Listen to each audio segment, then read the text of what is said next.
Благодарам, почитуван подпредседателе, почитувани колеги пратеници. Сметам дека се работи за едно сериозно прашање на кое што би сакал да се произнесам и да го искажам и мојот став. Координаторот на пратеничката група многу добро ја образложи самата резолуција која што се предлага денешка во собранието и јас не би сакал да се повторувам со него и да навлезам во детално образложение на самата резолуција, меѓутоа ценам, бидејќи се работи за едно прашање кое што побуди особен интерес во јавноста, дека треба да направиме една хронолошка ретроспектива како воопшто дојдовме до ова кое што го имаме денеска и зошто воопшто е поднесена самата резолуција. Ретроспективата следува вака, од прилика, се започнува некаде со објава во весникот Forbes на 24.3.2025 година, во која што се истакнува, најпрвим почнува со весникот Independent, во која што се истакнува дека владата на Велика Британија планира да раселува мигранти од својата територија кон трети држави. Веќе во весникот Forbes невладините организации утредента реагираат и велат дека такво нешто е недозволиво да се случи, бидејќи тоа ќе значи прекршување на демократијата и практично тие одат со една многу сериозна реторика, истакнувајќи дека тоа би значило враќање на времето на фашизмот, кога одредена група на луѓе биле раселувани од една територија на друга територија без нивна согласност.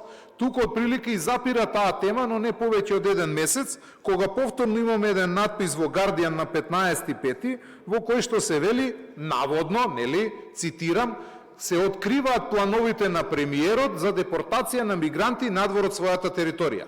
Утредента на 16.5 премиерот во Sky News има цело своје интервју, значи од прилика едночасовно обраќање во кој што ги демантира овие наводи, ги демантира овие спекулации кои што се шират во весниците во Англија. И вели, со никого, со ниту еден лидер на држава немам зборувано, со никого немам преговарано, со никого на оваа тема немам ни разговарано. Едноставно се работи за спекулација, но јас како лидер сум отворен да зборувам за заедничко действување во однос на мигрантската политика. Оваа тема, за среќа, во нашата држава во тој момент не фати некаков залет, меѓутоа во соседна Албанија имаш и како реакција, дали е вистина дека ќе се депортираат мигранти и слично, зашто и премиерот на Албанија тогаш реагираше и велеше дека со Албанија никој не преговарал и Албанија такво нешто би одбила. И ваквиот став на албанскиот премиер беше пренесен месец дена подоцна, исто така во Guardian некаде во јуни месец. За жал, овие спекулации во англиските медиуми не застануваат и некаде Guardian, истиот овој фамозен вестник, на 21.10 објавува дека наводно Косово прифатило да има мигранти на својата територија, а во пети овие англиски вестници, вклучувајќи го Guardian, Telegram и Times, објавуваат дека наводно се размислува кон трети држави, кога се зборува за трети држави кон кои што би се испраќале наводно мигранти, едно од тие држави да биде и Република Македонија.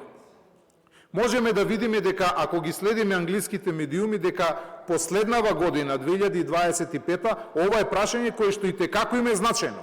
И на ова прашање се кршат копијата помеѓу власт и опозицијата. И не случајно ваквите спекулации тамо се фаќаат зарадиш, едноставно често се спекулира и често се даваат наводни предлози како да се реши нивното навистина големо прашање околу миграцијата. За жал, на 5.12 се спомени Република Македонија и веднаш нормално граѓаните почна да реагира, дали е навистина така. Најповикан да даде одговор дали е навистина така и дали нешто се зборувало воопшто или не, беше премиерот.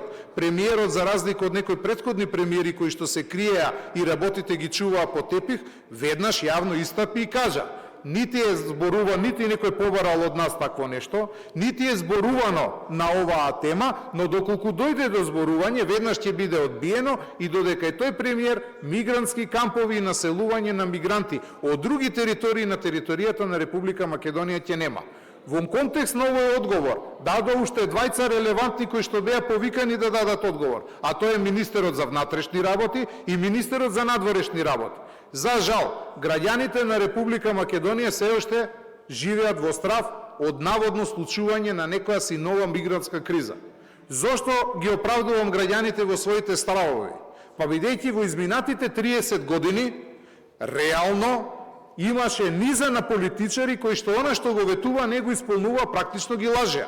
Се сеќавате на еден политичар кој што се колнеше дека додека дише нема да направи ништо, па сега се фати за кваката, веќе зборовите кои што ги искажуваше на едно место не важеа.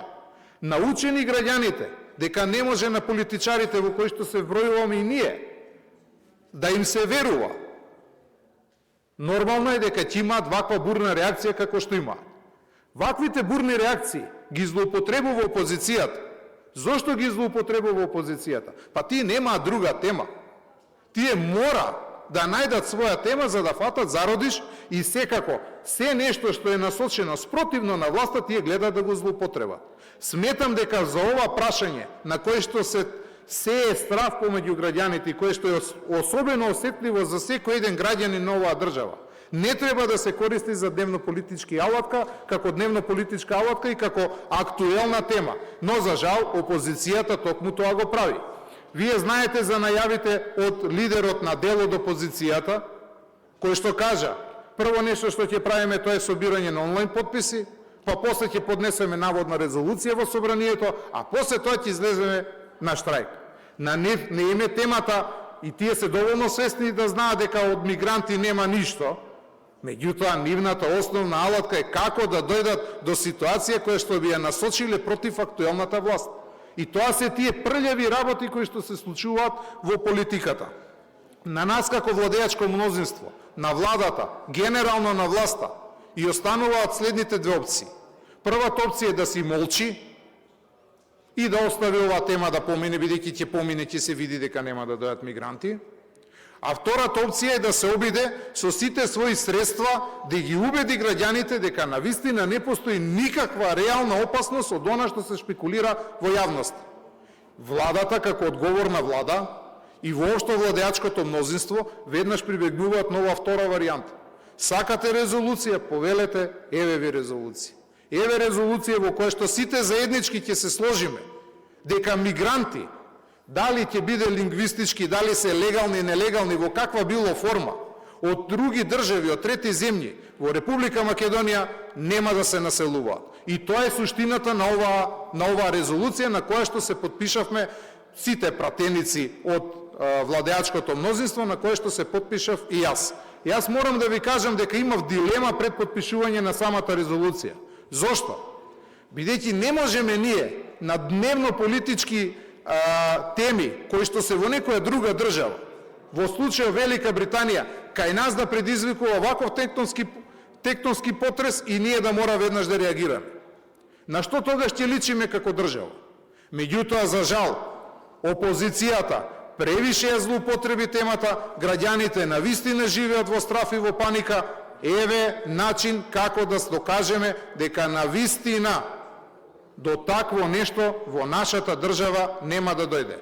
Јас ќе бидам првиот кој што ќе се спротистави на какви било доаѓање на мигранти на нашата територија. А знам дека со такво нешто се слагаат сите пратеници кои што се подпишани на резолуцијата, владата и воопшто владеачкото мнозинство. Да ги затвориме овие болни прашања, бидејќи навистина граѓаните живеат во страф. Јас морам да споделам со вас уште една работа. Деновите се јавуваат голем број на граѓани кои што се навистина исплашени. Луѓето одат дотаму што размислува дали да ги продадат своите имоти за да не дојде до ситуација да живеат во држава во која што ќе се населат емигранти кои што не се какви било емигранти, туку наводно одбиени кои што меѓу граѓаните сметаат дека се тоа криминалци, дека се тоа луѓе со едно црно минато. Па не смееме да ги држиме граѓаните во таква една состојба на страф и паника. Нека служи на чест на опозицијата, нашето е да го затвориме ова прашање како непостоечко. Се надевам дека во иднина вакви теми нема да се злоупотребуваат. Одговорноста на владата ја видовме, одговорноста на владеачкото мнозинство е ова. Каде е сега опозицијата да дојде и да ги соочи своите аргументи? Ги нема, бегаат, се кријат, како за се нешто што правеа во изминатите години додека беа на власт. Благодарам. Благодарам.